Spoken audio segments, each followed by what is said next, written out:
You know that there is skepticism around the world, here in Washington, all over, of the latest explanation about the disappearance and then death of Jamal Khashoggi. I want to give you a chance to kind of lay out the latest explanation and how you came to this. We had an individual who came to the consulate. He was approached by members of the Saudi security team. They told us that he left the consulate. They came back to Saudi Arabia, filed their report to that effect. The custodian of the two holy mosques, King Salman bin Abdulaziz, dispatched a team to investigate in Turkey with the Turkish authorities. The reports we were getting from Turkey did not comport with the reports that the team had provided to us after they returned to Saudi Arabia. The king then directed the public prosecutor to launch an investigation, which he did about 9 days ago. He discovered that there were discrepancies. We discovered that he was killed in the consulate. We don't know in terms of details how. We don't know where the body is. The public prosecutor then put out orders to detain 18 individuals for questioning and possibly facing trial. And the king also dismissed a number of senior officials in this area. This, Brett, is the first step of a long journey. We are determined to uncover every stone. We are determined to find out all the facts, and we are determined to punish those who are responsible for this murder. And we are determined to ensure that the institution that we have that deals with intelligence has checks and balances in it, and to ensure that something like this can never happen again. You said you don't know where the body is. Someone obviously knows. Was it chopped up? Was it dismembered? Do you know that? We're working on this. We're working on this with our Turkish colleagues. The public prosecutor is continuing his line of questioning, and we are intent on determining what happened, and we're intent on uncovering all of the facts that exist in this case. We want to make sure that we know what happened, and we want to make sure that those responsible be held to account. Why did it take 18 days for the Saudi story to kind of gel? You know, at first it was that he walked out of the consulate, and then it was silence for a while, and then this detailed explanation minus, you know, where the body is and who ordered it. We had reports that indicated that he left the consulate, and then, as I mentioned, our investigating team in Turkey discovered that there are elements that contradict what was in the report. When we ascertained ourselves of this fact, then the public prosecutor launched his investigation, and he determined that the reports that was originally filed were wrong, and that there was something that happened that was criminal, and as a consequence we took the steps we took. But keep in mind, when you have a situation like this, you want the information that you put out to be as accurate as you possibly can. You don't want to put out speculation or hearsay or gossip, and these things take time. You may want to look back at the issue of Abu Ghraib and the timeline between when the incidents were discovered and when the U.S. government came out with an initial report of what happened. These things take time, and you want to be careful. You're an authoritarian government.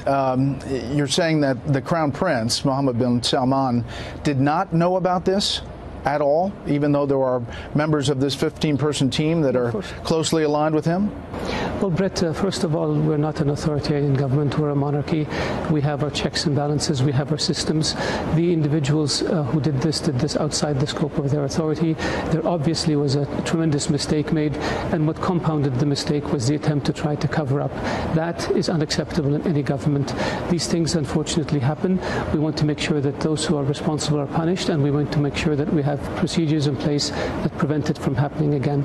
Our history as Saudi Arabia for the past 18 years, 80 plus years since the founding of the modern Saudi state, we have never engaged in such behavior, and we will never engage in such behavior. This is an aberration, this is a mistake, this is a criminal act, and those responsible for it will be punished.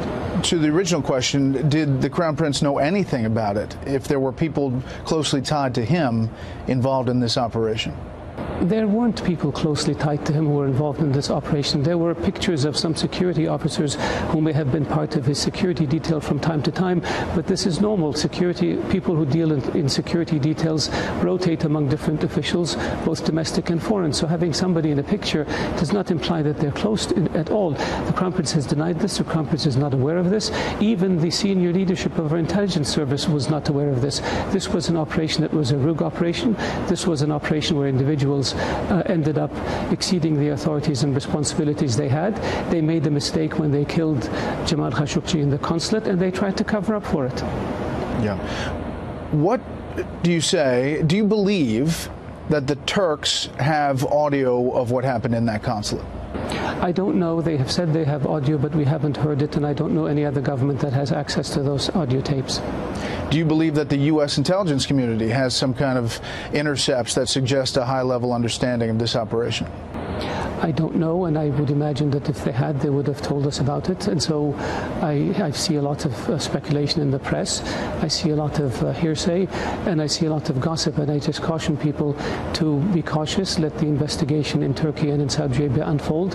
And when the results come out, we will know the truth. So, Mr. Minister, you understand the skepticism that this was somehow a fight that develops inside the consulate, and that a 60-year-old columnist, writer, is going to resist a 15-member security team, and that one of the members of the team was an autopsy specialist. How do you explain all of that? Well, Brett, I don't believe all 15 members were in the consulate when this happened. We are looking at every individual member of the team. We are trying to find out how they were assembled, how they were dispatched, and we're trying to ascertain the facts as to what happened in the consulate and what happened subsequent to that. We have said when we put out the initial results that these are initial results. They're not conclusive. The investigation is still in its early phases, and we're determined to pursue this to the end in order to uncover the truth and make sure that everybody knows what happened, and we have the full picture, and we know who's responsible, and we hold them accountable. There are a lot of Washington lawmakers who are in that same boat. How do you respond to them? I find it very surprising that somebody 6,000 miles away can be certain about an event that happened 6,000 miles away with no access to information or intelligence. So this is a judgment call on the part of Senator Paul. This is not based in fact, it's just based on emotions and based on speculation. With regards to deciding who leads our country, this is a matter for Saudi Arabia to decide and nobody else. And I would respectfully urge members of Congress to wait until they have the facts and then judge the results of the facts and take positions then, but not jump to conclusions before something is concluded. There is the presumption of innocence until proven guilty. In this case, people have turned it upside down, unfortunately. Are you worried, fearful about something in this investigation showing you something that is different than the original story that you've put out now? We put out the version that we had based on the facts we had at the time. We will continue to put out information as it becomes available and as it is certified. We have been very clear that we will leave no stone unturned and that we will hold those accountable for these actions irrespective of where they are. And definitively, King Salman is standing behind the Crown Prince on all of this. The custodian of the two holy mosques, King Salman, is determined to see this investigation through, determined to ascertain the facts, determined to hold those responsible accountable, and determined to put in place policies and procedures and measures in the security services to prevent something like this from ever happening again. What will happen to the people who have been arrested surrounding this? This is up to the courts to decide. The public prosecutor will bring charges as the investigation unfolds. They will be referred to the courts, and the courts will sentence them. Do you have a message to the Khashoggi family today? Yes, this is a terrible mistake. This is a terrible tragedy. Our condolences go out to them.